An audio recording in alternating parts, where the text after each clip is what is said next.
Uncle rice saline আছে? হ্যাঁ, rice saline আছে তো।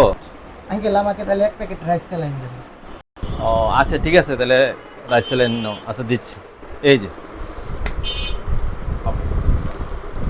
আঙ্কেল এটা বানাবো কিভাবে?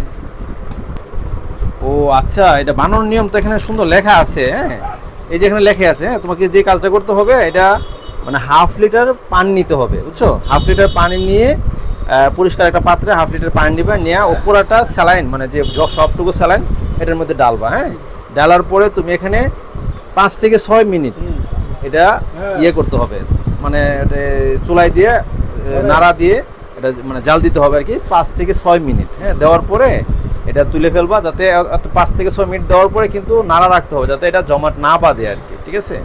তো এরপরে তুমি এটা চুলা থেকে তুলে খাওয়ার উপযোগী ঠান্ডা, এরকম যে যতটুকু ঠান্ডা হলে রুগীকে খাওয়াইতে পারবা ততক্ষণ পর্যন্ত এটা রাখবা। তো ওইটা পরবর্তীতে এই রুগীরে এটা ওই অবস্থায় তুমি ওটাকে খাওয়াইতে পারবা, ঠিক আছে? এভাবে খাওয়াবে আর কি। এটা কতক্ষণ রাখা যাবে?